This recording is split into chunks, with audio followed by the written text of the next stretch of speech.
দুই অবস্থা থেকে খালি হবে না। হয় কোরআন তোমার পক্ষে সাক্ষী দেবে, না হয় আমরা কি চাই, কিয়ামতে কি চাই বলেন, কি চাই? কোরআনের পক্ষে যদি আমরা সাক্ষী চাই, তাহলে এই কোরআনের পক্ষে আমাদেরকে কাজ করতে হবে। এছাড়া আমাদের নাজাতের কোনো পথ নাই।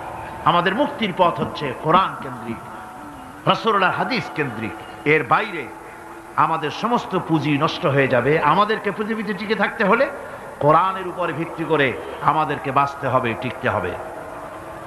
কোরআনে কারিমে আল্লাহ রাব্বুল আলামিন অন্যত্র বলেছেন, কুল ইন্নাল খাসিরিনাল্লাযীনা খাসিরু আনফুসাহুম ওয়া আহলিহিম ইয়াওমাল কিয়ামাহ আলা যালিকা হুয়াল খুসরানুল মুবিন।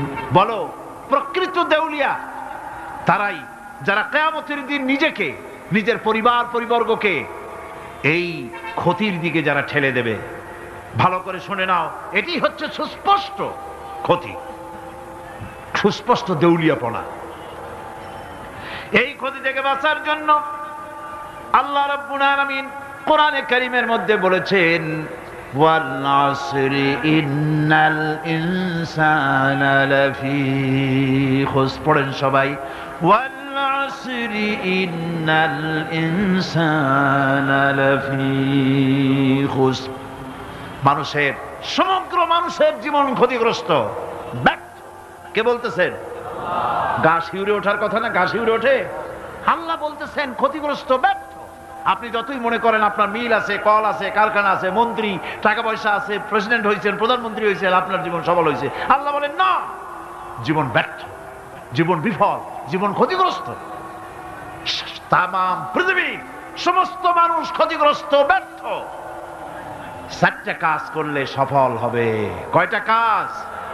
জোরে বলেন, কয়টা কাজ?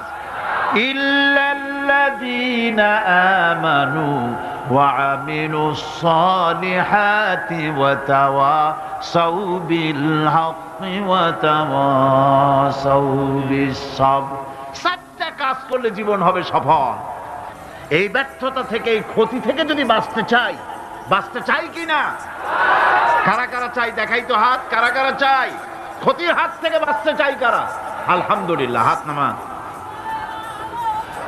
ক্ষতির হাত থেকে যারা বাঁচতে চান, আল্লাহ রাব্বুল আলামিন তাদের জন্য ফর্মুলা পেশ করেছেন, ইল্লাল্লাযীনা আমানু ওয়া আমিলুস সালিহাতি ওয়া তাওয়াসাউ বিল হাক্কি ওয়া তাওয়াসাউ বিস সাবর।